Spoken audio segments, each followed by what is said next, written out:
We're going to learn what it's all about in just a moment. My name is Aretha Simons. I'm the webinar producer here at TechSoup. I know many of you have been to our webinars before, but for those of you who haven't, here's how you can engage. And the main thing is you can turn on the closed caption by hitting the CC button at the bottom of your screen.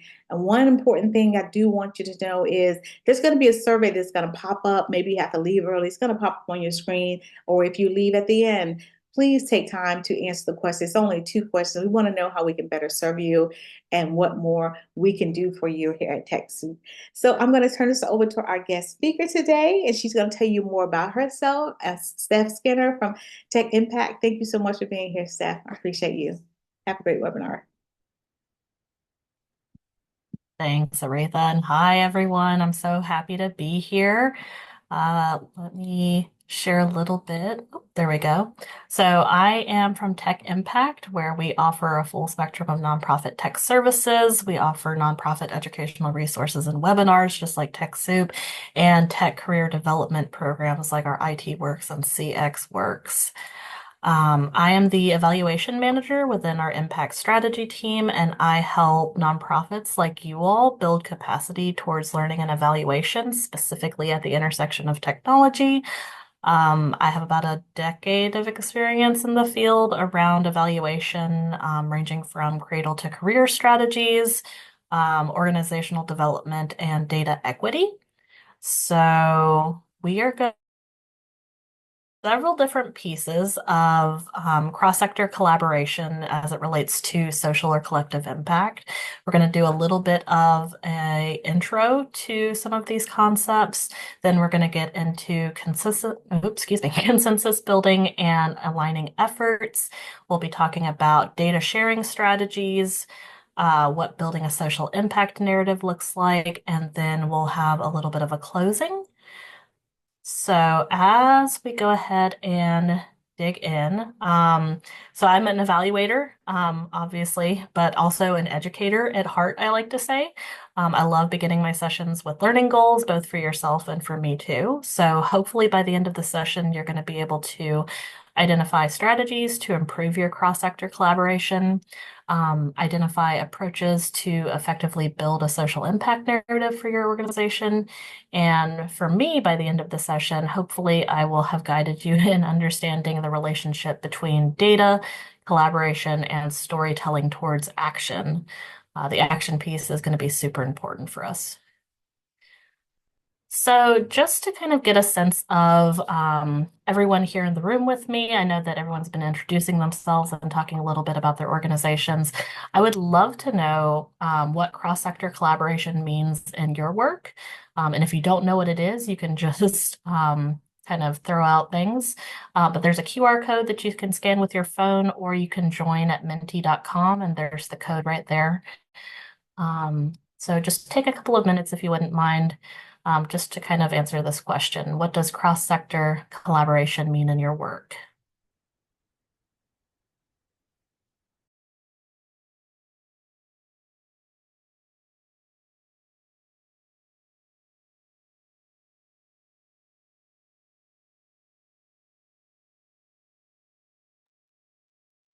All right. It would help if I, knew how to use the technology sometimes, but we're getting synergy, cooperation, interoperability, partnering with existing organizations to amplify what's possible, maximizing collective resources, public-private partnerships, community building, buy-in, solving problems by getting outside of your own organization and helping to eliminate myopic POV. I really love that one. Okay, so let's go ahead and move forward.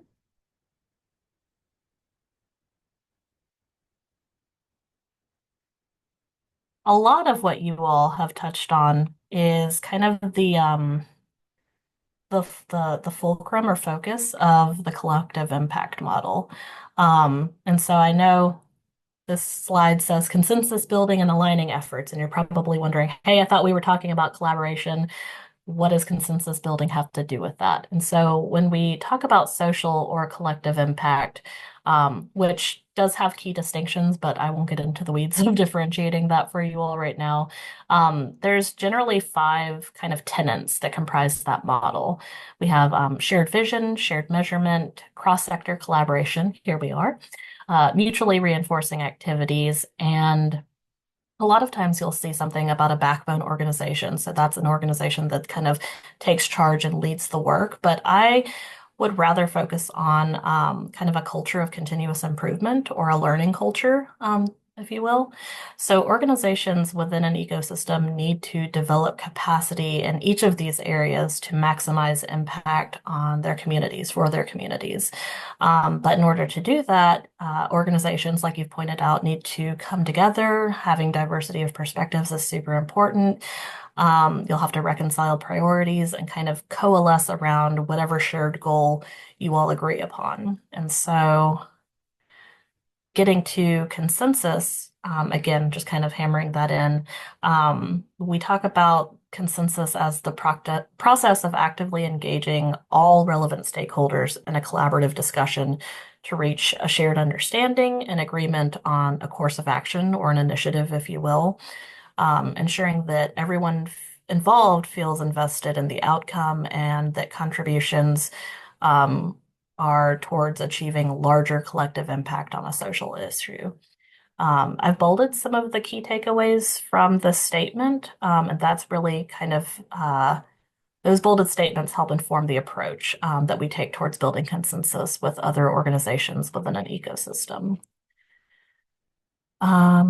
So going based off of those approaches to building consensus, diverse stakeholders, shared vision and goals, open communication, transparent decision-making processes, and in-person convenings are all really central to building a collective impact model in your ecosystem. You need to have relevant stakeholders, and I think relevant can kind of be a vague term. What does that mean? It means that we need to have those who both make decisions, but are also impacted by activities and strategies of our organizations or of collective impact initiatives to be involved. We need to build a shared understanding moving forward. And so shared vision and goals, every nonprofit organization, every organization period has a different mission. You all are going to operate in very distinct ways from one another. But when it comes to making the most impact for your communities, that's where we get to that reconciling that I was talking about before, where you have to determine what are shared priorities that you might have, and then move forward with a collective strategy from there. Open communication is also really, really important, and I think that goes hand in hand with transparent decision-making processes. So you want to make sure that when you get information from stakeholders, you are transparent about what information you're prioritizing to make a decision. And I think that there are like equity implications for that as well, in terms of what types of information you prioritize over others. But just ensuring that you are communicating that concisely, and efficiently and effectively with stakeholders, so that they are aware of how you're coming to conclusions, is really important. And I'm throwing this last piece in here about in-person convenings. I know that we've had to make a lot of shifts over the course of COVID, and I think in a kind of post-COVID, if you want to use that terminology, kind of setting, there's some really great innovations that we've been able to take away from having access to Zoom and other online tools to facilitate collaboration. But I think there's something to be said about the magic, if you will, of what happens when you get people in a room brainstorming on a whiteboard. There's just a certain level of trust building and relationship building that can happen in those settings that is super crucial to building sustainable collective impact, like coalitions or collaborations. And you'll see on the right-hand side there, that's kind of that collective impact model that we're coming from this conversation. So there's some conditions, both enabling conditions or factors that might prevent the ability to build consensus in a collective impact coalition. A lot of that is around conflict, those priorities that we were talking about before, leadership styles, and intentional partnering. So I'll kind of go one by one here. Conflict is inevitable, and conflict doesn't always have to be bad. Conflict can be really great. I think when we bring in those diverse perspectives or getting out of that myopic POV that someone mentioned in the chat, that's when you're going to kind of rub up against each other, and that's okay. But you need to be able to have some really great facilitated conversations and resolve that conflict in a way where parties feel satisfied. I can't mention enough how important it is to have, a facilitator that is able to do this. Sometimes you don't have that in-house, but you're able to connect with a provider who is able to do that. And I can't understate how important that is, because it also helps when you go to reconcile priorities and mission, right? Maybe the approach that you want to take towards solving a problem with a partner is different than theirs. And you're trying to kind of figure out what is the best strategy forward and not stagnate. The other piece of this is that you need to have leadership buy-in first. We always want buy-in. But leadership also needs to be adaptable. An entire organization needs to be adaptable, obviously. But being able to flex and adapt in a very complex environment, which is what we find ourselves in now, is helpful for the sustainability of a project moving forward. Having, as silly as this might sound, having passionate and charismatic leaders is really important too. The the importance of relationship building, building connections with partners, whether it's formal or informal, maintaining those connections, relies on that level of relationship building. That also goes to say when you partner with organizations in your ecosystem to achieve some sort of outcome that benefits your community, you want to do it intentionally. I think that there's kind of this the spectrum, if you will, right? Of what are you willing to compromise on in terms of mission and values to move work forward. And you have to figure out what that threshold for yourself is and for your organization. You want to make sure that you're intentionally partnering with folks that have similar mission and values as yourself, maybe a different approach, but that's okay because maybe that's not your lane. But you'll see what I mean a little bit later. So I want to get into kind of a case study here of what this looks like, because we have a lot of different types of organizations on the call right now. So actually, prior to joining Tech Impact, I worked with an evaluation firm, and we partnered with the Robert Wood Johnson Foundation for a pretty significant award that went towards the Ecosys Initiative, which was a multi-year project aiming to build connective tissue.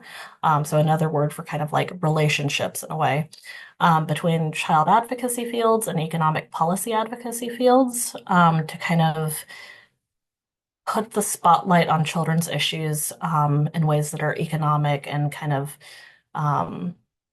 family-centered, I guess, if that makes sense. So we had a variety of stakeholders. We had two different Johnson Foundation. We had grantees and they were kind of split up into multiple factions. Sounds a little weird, but essentially we had an advisory committee. Those were kind of anchor institutions that really acted as oversight for the rest of the initiative. We had two implementation teams, one focusing on federal policy and another focusing on state level initiatives. We had the evaluation team, which was myself and I want to say four others. And then we had TA partners for the kind of collaborative technical assistance building. So getting back to having the right facilitator and having to kind of marry different types of ideas and approaches and work, they were really crucial to building that. And what we ended up doing was having this co-design process. We originally didn't scope for that, but as the evaluation kind of be responsive and flexible and adaptive to the needs of the initiative. And so we engaged in this co-design process. The technical assistance partner with us kind of helped them develop those shared objectives that I was talking about. It helped solidify kind of a field policy agenda, both for the federal team and for the state level team.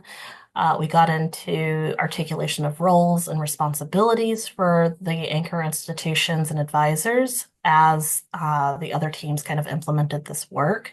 And we ultimately developed a very rudimentary theory of action, which is similar to a theory of change. It's just emphasis on the action. Um, and through that process, I mean, it's not like it went smoothly from the beginning or anything. There's obviously learnings that can be had from that, but the co-design process was really instrumental in building a foundation for this initiative to move forward, especially with it being a multi-year effort with a significant award amount attached to it.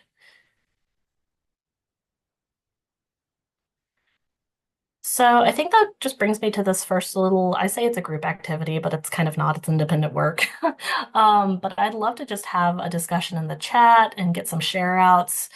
We can take a few minutes to do this, but I'd love for you all to brainstorm potential collaborators that are within your ecosystem and some common goals that you could work to accomplish together. And it's 1:18 now, so maybe we could just take like 3 minutes. And then I can either shout them out myself or if anyone wants to potentially hop off, I'm not entirely sure how that would work. But yeah, take some time to brainstorm. I'm going to go through. Yes, Jack, thank you. I saw yours in the Q&A. I'm going to go through that one and John's in the chat. So first off, typically when you have a backbone organization, that is an organization that has considerable ability to convene. They have status, they have rapport within your sector or within a sector that you're interfacing with, right? So a lot of times we'll see that that is a foundation. So in the example that I gave with Robert Wood Johnson, they were considered the backbone organization, but had oversight from a grantee advisory board that helped in the decision-making processes with program managers from the Robert Wood Johnson Foundation. So Jack, I think for you, it would be really interesting to kind of map out, and that's what we do as evaluators, is kind of create a stakeholder or an ecosystem map of folks who are at play. And we kind of see what levers they're pulling. So is that financial? Is that like relationship, the type of clout that they have? And where they're positioned in terms of your ecosystem to help determine what type of backbone organization could help or like be identified for you. The other piece is that you typically want one that has financial like contribution or the ability to contribute financially. Um, so that's something to consider. Um, and then let's see, John was talking about centers for independent living advocates for people with disabilities, health clinics, NGOs serving at-risk populations. So I would love to know a little bit more about maybe a goal around that. And just feel free to pop it in the chat. Um, Working to build, so Kathleen is talking about working to build an intentional community with a component of affordable housing focused on healthy aging and understanding autism. We are interfacing with a nonprofit developer, the city, the local businesses, United Way seniors, autistic people, and their families. That's fantastic. So you have a lot of different folks that you're collaborating with within your ecosystem, thinking about affordable housing and healthy aging as it relates to autism. Oh, thank you all. I really appreciate y'all putting that in the chat. So moving a little bit forward from that, oh, I have a bunch of different things open. One of the ways in which we have to articulate our collective impact or kind of the product of our consensus building is with data, right? And I think that that can be kind of a sensitive topic, right, for organizations. And oftentimes we kind of ask ourselves, why is it important? Why do we need data? And why should we share data? Like, that's my data. Why do I want to share it? And I think to answer that question first, we kind of have to ask, well, what is the purpose of our social or collective impact, right? Um, why should we share data? And so ultimately, social and collective impact is all about creating scalable, sustainable improvements that impact the well-being of communities that we serve, the folks that we serve. So in order to do that, we really need evidence to support the claim that our work does indeed make a difference. And we have to employ a couple of different strategies, right? So as important as having infrastructure and tech stacks, as we call them, to actually facilitate data collection and analysis and reporting are, you also want to prioritize learning. Um, Shared data systems and common metrics are really, really powerful tools for driving collective impact, but they should never overshadow the ultimate goal, which is meaningful action. You want your data to be actionable. A lot of times initiatives get bogged down in the pursuit of trying to get that technical perfection, like get the right system. And while that is really, really important, you can also get bogged down in wasting time and resources on developing those systems rather than addressing the urgent needs of your community. So you have to strike the right balance with that. That's what my team helps folks do, actually. So what truly matters is, focusing on the purpose of that data. You're trying to inform decisions and create insights that are actionable. You're going to identify data needed to achieve those specific goals associated with that. And that's what fosters collaboration among your partners and stakeholders, is making sure that you can leverage that data effectively to solve complex problems within your communities.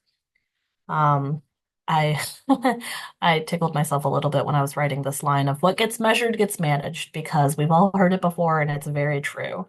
Um, you need to be clear, both in terms of your mission and understanding what you're collecting.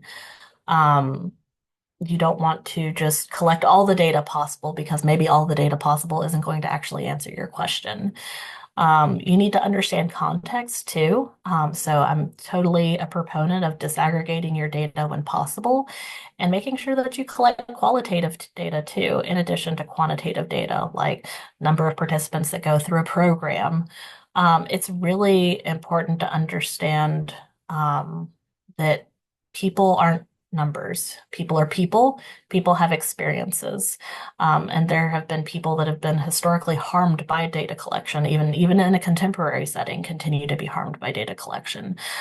So always keeping that at the forefront of, we need to make sure that our data collection is intentional.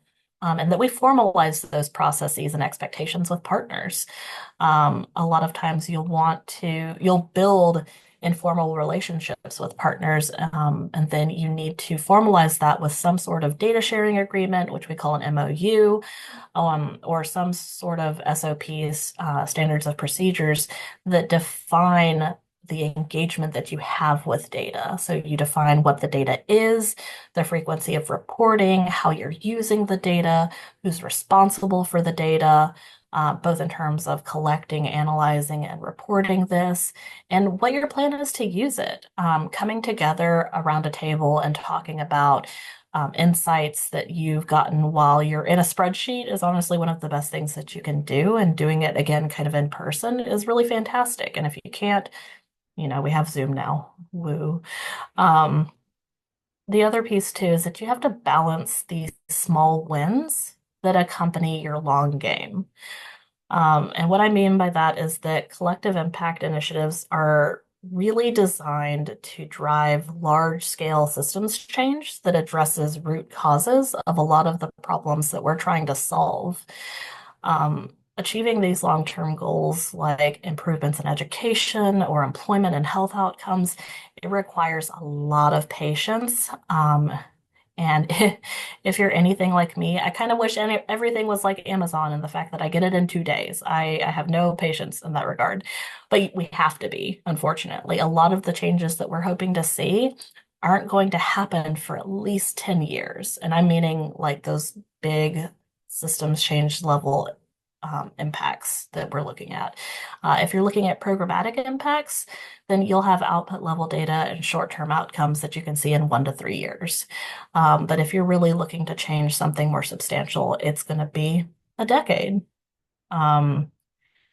So by monitoring those short-term systems and individual changes, you can really help yourself to set some intermediary wins to keep pushing yourself forward. It's really important.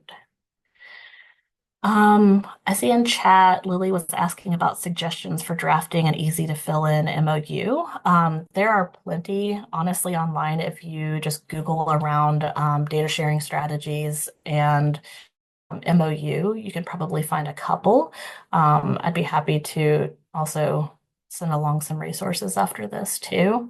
And in this new age that we're living in, you can also give some very specific learning and evaluation prompts in ChatGPT or Copilot or your preferred chatbot to help develop those types of MOUs for you. So one of the things that we know that we're going to struggle with is what about the funders, right? We're unfortunately, we're not pulling this money out of our pocket. We're getting it from somewhere. And a lot of times what I hear is, okay, well, I can't change what data my funder requests, right? So moving into this space for funders of equitable grant making and trust-based philanthropy. If you're not familiar with either of those terms, equitable grant making is this practice of designing and distributing grant money in a way that's more fair, more inclusive, and more accessible, especially for communities and organizations that have been historically underfunded or marginalized. And so it involves addressing or identifying and addressing systemic barriers in the grant making process. So how many of you all have had to fill out a 20+ page grant report, right? That's a barrier to accessibility, right? And getting money for your program. So it's things like that that equitable grant making is trying to address so that you all can actually get the money that you need to create more meaningful change without, bending over backward. A lot of times this also is a more transparent process too. So folks will more clearly communicate criteria, timelines, and the decision-making process for getting grant funds. There's more flexible funding too. So we're trying to shift into a landscape where nonprofits are able to get unrestricted or multi-year funding to really support sustainable initiatives, knowing that systems level change and impact of that nature takes years to really see any outcomes from. As I mentioned before, trying to reduce barriers by simplifying application and reporting processes, and really trying to make sure that grantees are also evaluated on their ability to address some of those more root cause systems change level issues is another thing as well. And kind of not on the flip side necessarily, but what goes in hand with that is this concept of trust-based philanthropy, which is really an approach that is shifting traditional power dynamics between funders and grantees and emphasizing those equitable grant-making practices like transparency, equity, and partnership. So funders should really be a partner with you in helping implement change or see better outcomes from your programs. This is kind of rooted in this belief that those that are closest to the challenges that they're observing are the best equipped to develop and implement solutions to that, right? By building those relationships that are really grounded in trust, funders are trying to empower grantees rather than take power away from grantees and kind of consolidate that in silos. So in addition to that, you're going to want to, or not you, funders should really try and invest in data infrastructure and capacity. We can't, again, do anything in this landscape without having the appropriate data to show that we're actually making a difference, right? But we also need to understand that there's a capacity that's associated with that that's both technological but also human. So ensuring that you have the ability to staff positions that are data centric, right? And analysis, collection, reporting. As much as we want that to be a skill that is throughout the entire organization, we still do need expertise in that alone so that we can move that forward in very strategic ways for decision making. And for funders too, including qualitative metrics and funding strategies is really important. Like we were saying before, people are not numbers, people are people. And knowing how you as a or a service provider are providing your programming and understanding barriers, challenges, successes that you might have in implementing a program, and then how that is received by participants in your community is really important for funders to understand. And so that should be built into those funding strategies a little bit more. So what about you? So solutions for grantees, talk. I did another webinar the other day and I was just kind of like, the best thing that you can do is build rapport with the people around you. Build rapport with your funders. That is crucial to, oops, apologies for that. That is crucial to sustaining that relationship for your funders to understand the complexities of your work and the complexities of your ecosystem and to be able to make and adapt and shift to needs that you have. So just talk constantly. You want to develop a data and measurement strategy. And again, that's where someone like myself would come in or my team is we help you all think about the threads within your work, right? So at a high level, how you connect your mission to metrics and indicators about how well your program is doing and how better off it's folks within your community. That's a really heady thing to do, but we love doing it with you, and we love doing it with a lot of different types of folks from within your organization. Having differences and perspectives in terms of what is important to track and kind of maintain outcomes on is it should be everyone's job. Everyone is going to see those things differently. But please reach out to us about that. Ultimate lessons in data sharing is share your data. I think a lot of folks can be skeptical, especially when you're sharing client data, because there are certain privacies around that, right? Whether it's HIPAA, whether it's FERPA. Don't give in to that skepticism, though. We are better together. Just make sure you get it in writing. Build MOUs with your partners and figure out what data sharing looks like and how it can benefit you all. The other thing is just learn to use data internally before you do it externally. You need to build data literacy and capacity for use internally before you start going to your partners and asking them to share their data and build these kinds of agreements. When you don't know, you're more critical of something too, right? So, becoming familiar with data processes and understanding analysis and how you take, data that you've collected and get it into some sort of actionable, nugget for decision making, if you will. Once you understand that process, you become a lot more comfortable with data. Simply having the technology or the tool, so whether that's like SurveyMonkey or your database backend, simply having that doesn't mean that you're comfortable using it or that people will use it. So you really have to show the value add of why having a data strategy is important and how that connects back to what your mission is and how you talk about it internally and externally. The other piece is that you can't use that data if you cannot interpret it. So take time with your team and with your partners to kind of align on what your common ground is. What are those metrics that can best show the change that you're making in your community?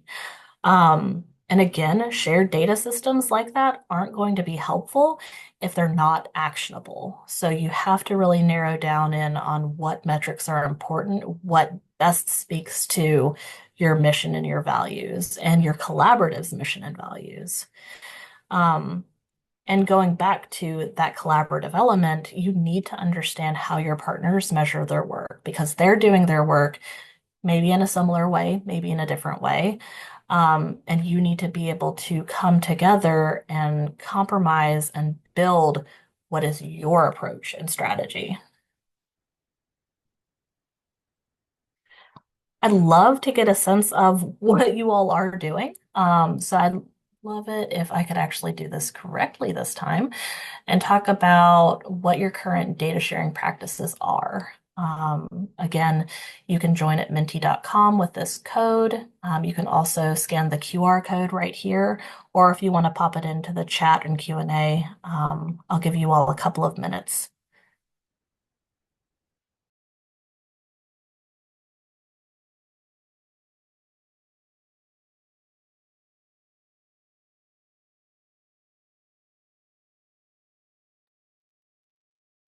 All right, I appreciate the couple that I see here. So John talks about designing a pilot test project for an AI solution to cut down emergency response times for folks with disabilities. That's amazing. We're finding more and more ways in which to incorporate AI into operational and programmatic work, right? To kind of create those types of efficiencies. Um, you'll be using GIS data and primary data collection methods to locate and measure. Awesome. Sharing client demographics with a community partner and the Mentimeter. That is a super inclusive approach. Working to collect data about volunteers, how many impact that we could share with funders in other ways. That's a great way to kind of show the in-kind investment that you get from volunteers and what that would look like as a full-time staff position, right? And then Jack appreciated the suggestion about Robert Wood Johnson as a backbone, what other foundations offer those types of services and how to approach them without a warm introduction. That's a great question. Networking is super duper hard to do and important, and I am not fantastic at it. But just I think being able to speak to your work with a certain level of confidence and action, so I'm really big on the action piece, can go a really long way, right? So when you're trying to reach out to a funder about an initiative that you're trying to start and kind of the outcome from it or what you anticipate, um, that can go a long way. I think without a warm handoff or a warm introduction, just reach out to community foundations, especially. Those are folks within your specific locale that are going to be more familiar with the type of work that you're doing too, or at least more familiar with your community. Yeah, maybe we can follow up with a little bit more insight onto that though. So all of this is to say is that we're circling around these facets of social impact and collective impact, right? Shared vision, cross-sector collaboration, shared measurement strategies, ensuring that we have all of that mutually reinforcing itself so that we're not doing anything extraneous that's pulling away our capacity. All of that is ultimately to tell a story, to tell a narrative, right, of the work that we're doing in a way that kind of opens people's eyes and hearts first and foremost, right?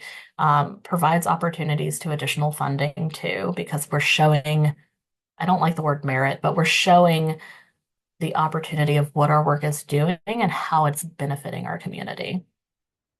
Um, so this can go a long way. I mentioned earlier about giving a webinar the other day and saying that data without context is just numbers. Numbers alone mean nothing. What we do in nonprofits is we steward people. We steward people and their experiences, right? Um, that is what creates change. Numbers don't create the change. Numbers are just the facts that help us create the change. People are what do the change, though. So I say this to say that some of you may or may not understand what I mean when I say, hey, I ran a regression analysis and I found something, statistically significant. Woo. That'd be great, but that's not the point. You will understand me when I say that in my hometown, 37% of folks live below the poverty line, and their median income is just under $39,000. I come from a rural farming town. We don't have public transit. We don't have a lot of access to social services. You can imagine where this narrative is going to kind of lead you, if you will. So you have to think about how all of these elements come together, data and experience, to inform what your story is. And to that, I say, there's a framework. There's a framework for everything, hopefully. There's a framework for creating these types of impact narratives. So you have to know what your message is, define your POV, which is your point of view. I was doing something the other day and realized that that was not an acronym everyone knew. So I'm trying to be better about explaining those types of things. So know what your mission is, know what your message is. Find the right example. Coming into this conversation with you all and being able to talk about my experience as the evaluator with Robert Wood Johnson. It's a tangible example. I talk about kind of the purpose, the background, and I give you, here's what we did, right? Examples help connect folks to the work that you do and makes it tangible. The structure, as simple as that sounds, your structure or your narrative is a story. It needs to have a beginning, a middle, and an end. Just structure it appropriately. Try to drive it with passion. Speak passionately about the work that you're doing. And then support it with the facts that you have. And that's when you have to go back and connect your data and measurement strategy with your narrative. What is going to be most impactful and most meaningful as you tell this story in an elevator, 3-minute pitch? If you're telling this in a grant proposal to a funder, what is going to drive home what you do? And in that same way, what are you writing to show? Are you writing to show resiliency? Are you writing to show about building connections? Are you trying to highlight an innovative approach that you have? Or have you done something that is just groundbreaking? Like there is a change in your community that you are like, everyone needs to know about this. The way in which you write about that is going to change how it's received and kind of the purpose of your message, right? Some things to keep in mind. So I'm going to just keep bothering you all about this. I would love for us to just kind of noodle. If you can, draft one sentence that summarizes either your organization's impact in whatever way you think, or if you're a part of a collaborative, then your collaboration's impact.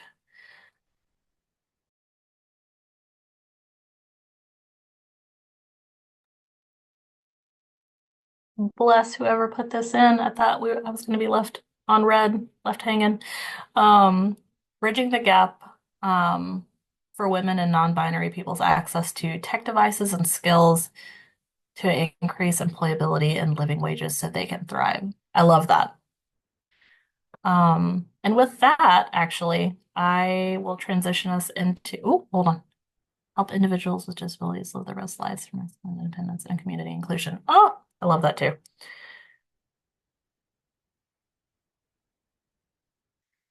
And Jack in chat, Collaborative is helping to develop community resource centers that offer improved healthcare, education, vocational training, and economic development to assist people in working themselves out of poverty.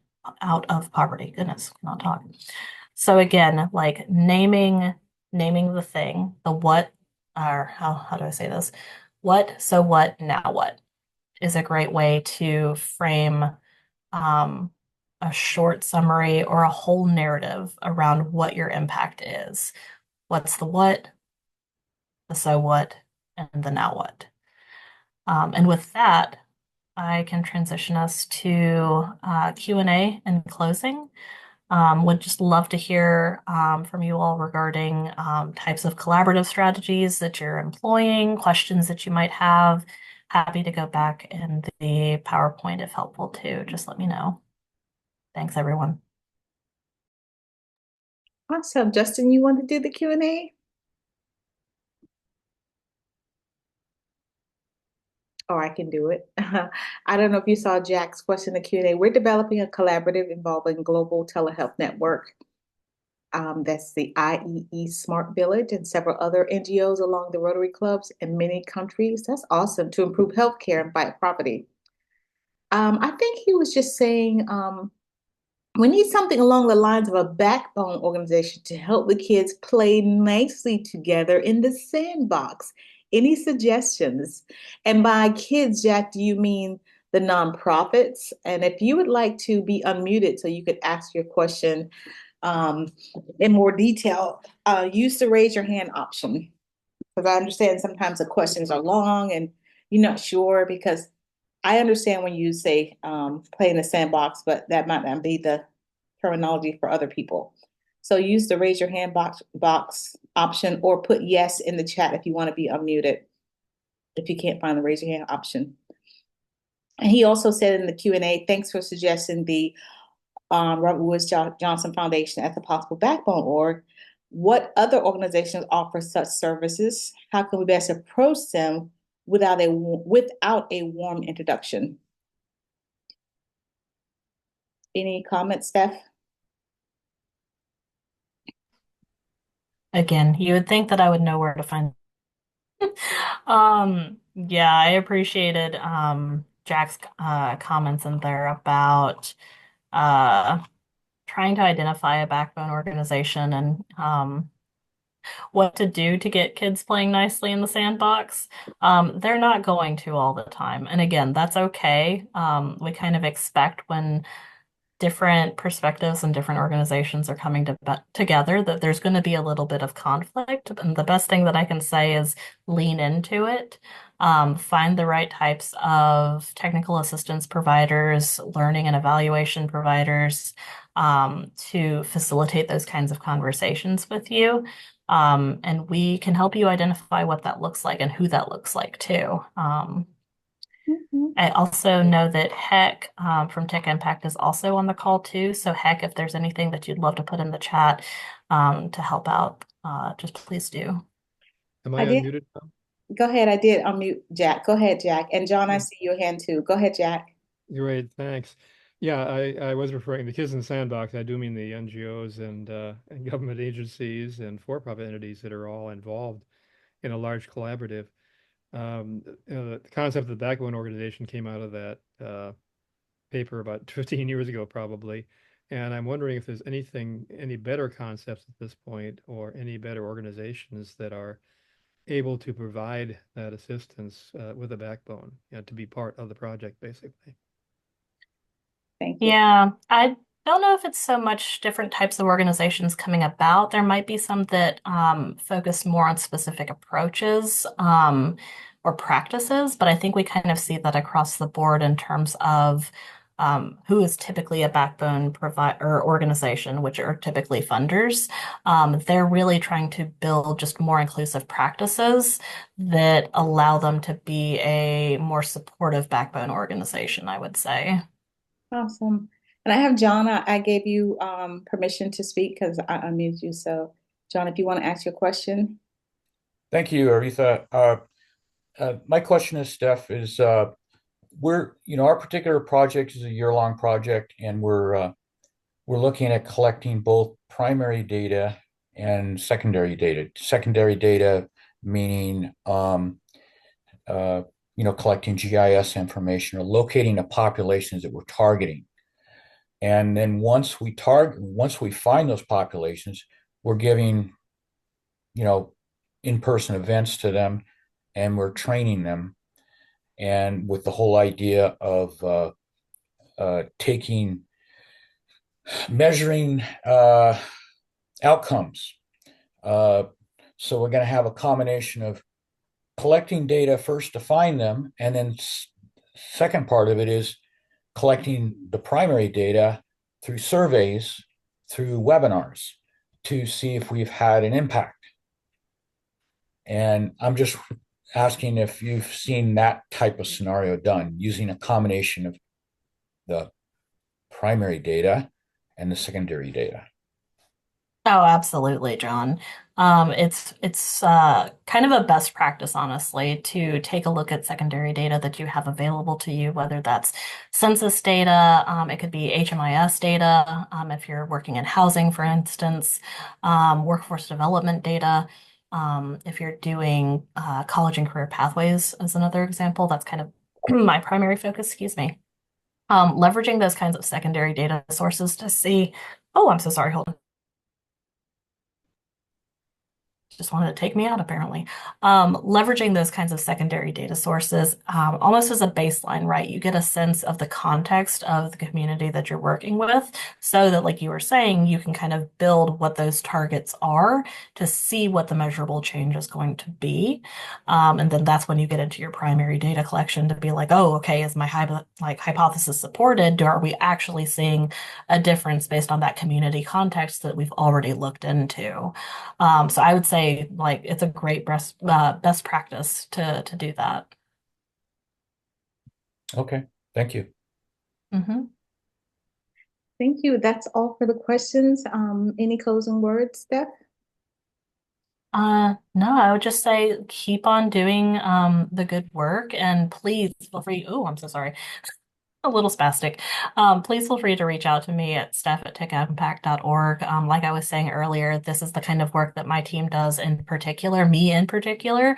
And if there's any other questions that you have or any opportunities that you think could be helpful for us to partner in, we would love to do so. So thank you. Appreciate everyone's time today. Thank you. Bye-bye, everybody.